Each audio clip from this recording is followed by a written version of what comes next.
Hello, Cherie Hanson here. I have had quite the interesting day. It was kind of a seesaw of emotions. I started the day with a bad headache and a feeling of sadness. It was very sad. And then I was sitting there thinking, why am I sad? And then I remembered what one of my good friends told me, who spent 20 years as a psychiatric nurse. And she kind of leaned toward me and said, "We're always sad. We're on the earth. It makes us sad." And I'm going, oh, okay. So, of course, you know by now how my mind works, and I'm sorry. But I thought to myself how we're trained to look for the cause of that sadness, to look for the specific arrow. Where was it shot from? What tribe in the hills were targeting me? Or how did I get that splinter in my psyche? Was it a childhood thing that happened? Is it something happening in my environment right now that's triggering me? And then I came across the gem of wisdom that I often find when I get lost. Getting lost is the best thing you can do. You know that? Because then you start to figure things out. We look for the cause of our grief or our sadness in an attempt to prevent ourselves from ever feeling grief or sadness. Well, that's a mug's game, isn't it? Because we're on the earth, and what one of my teachers said, it's very much like climbing Mount Kilimanjaro with a 400-pound fat suit on. You know, it's not easy on the earth. It's not easy. So when I went for acupuncture last week, and the first thing that came up was a sense of grief, I thought to myself, oh, I can't think of any reason for this grief. And when I had it come up again this morning, I'm looking to try and find a cause outside of me. You know, somebody said the wrong thing. They held their mouth the wrong way. They looked at me with piercing eyes. They didn't respond to my email. You know, there's got to be something outside of me that is causing this sense of grief. And then the words of my friend came back to me, and I realized to be on the earth is friggin' hard. It really is. It's like Navy SEAL training. It's like survivalist experience with, at the end of it, knowing you're not going to survive. That's the big joke, right? I'm going to be really good at surviving, and then I won't survive. Yeah, that. So what I sat with the idea that I was just feeling grief. And that was the whole story. There wasn't going to be 5 more seasons of this drama where you could follow along and see, did grief engulf her again? What was she doing wrong? And nope, that's not going to happen, because part of the lesson that I feel I'm trying to learn in my journey on the earth is to allow myself to be human. Allow myself to have negative emotions, to have times of weeping, of overwhelm, of just a sense of unfathomable sadness sweep over like a wave, like a tsunami that you didn't even see coming. And so what we do, people who are purportedly spiritual, oh yeah, I had quotes around that, didn't I? Is we say, that's because you made a mistake. That's because you allowed the grief to come in. I don't agree with that. I think the grief is already there. I mean, you come down your mother's slide and you hit the earth and the grief is there. Now, everything else that happens to you can build it, can trigger it, can make it worse, but it's already there. And our job in Earth School is to learn to accept ourselves. Today, in the morning, I felt grief. Todd doesn't worry about that. I don't see him mulling over that kind of stuff. He'll just take a nap. I shouldn't really make fun of him. That could hurt his feelings. And then he'll glare at me. So I went in for acupuncture. And as I'm laying in acupuncture and I'm feeling the electricity from the needles in my back and my head and my legs, I am floating in the nothing. The nothing is, I don't know how I'm feeling.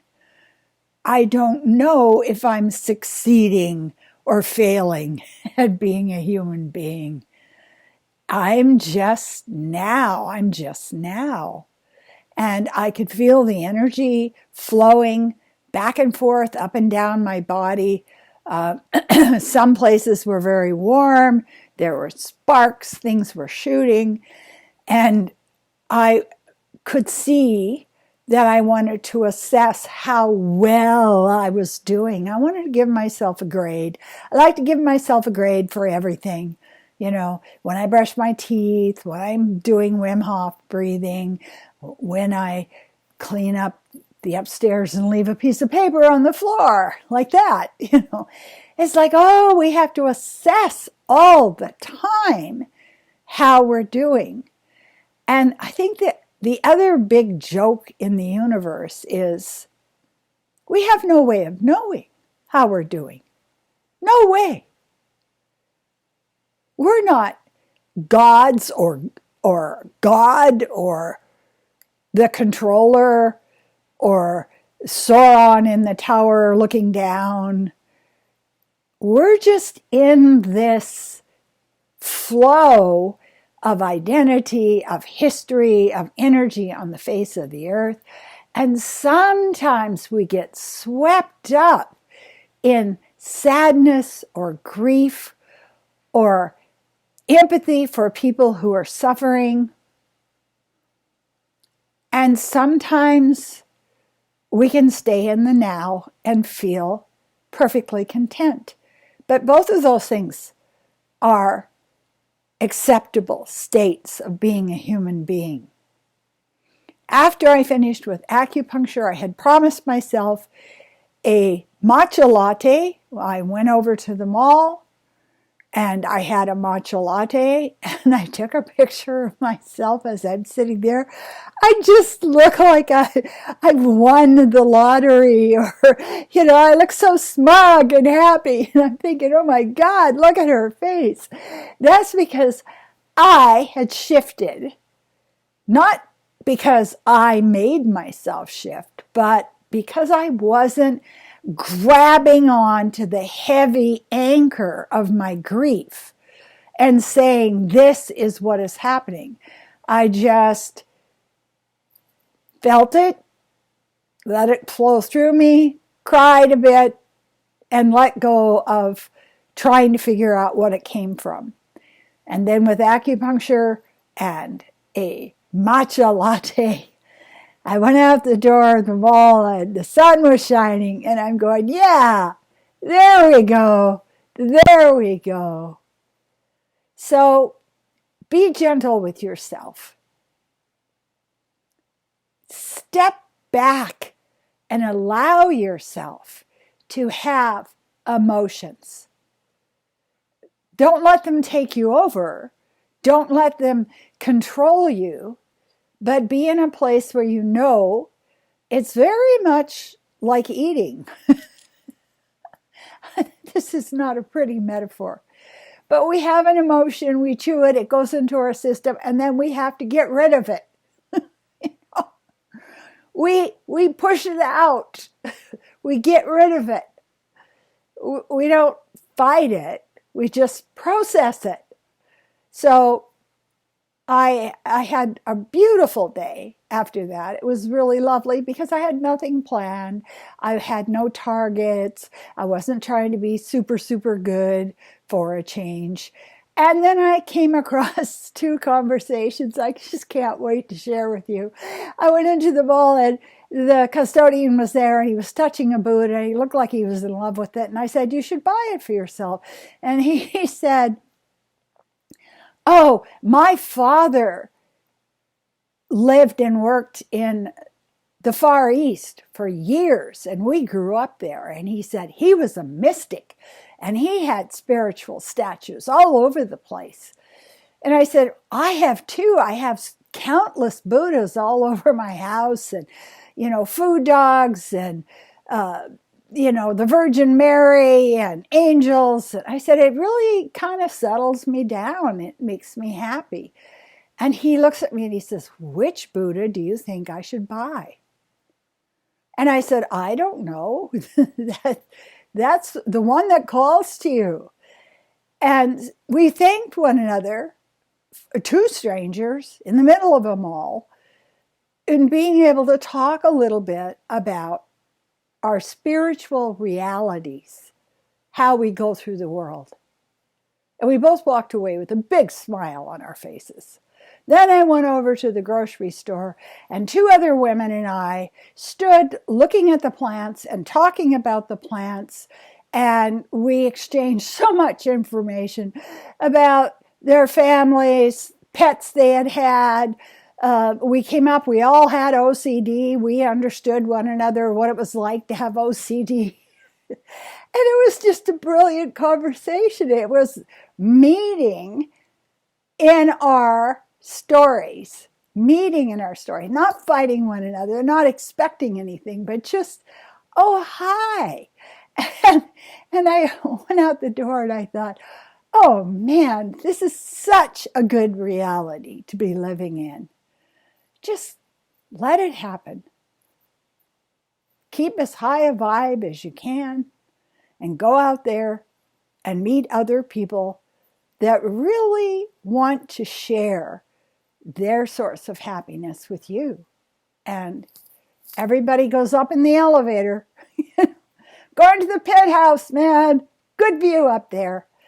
I do want to thank you for viewing, for subscribing, for liking my YouTube videos. I deeply appreciate it.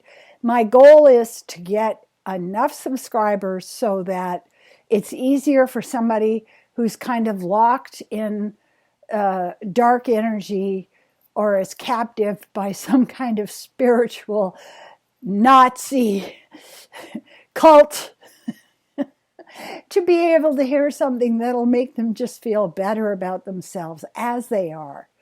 You are magnificent right now as you are.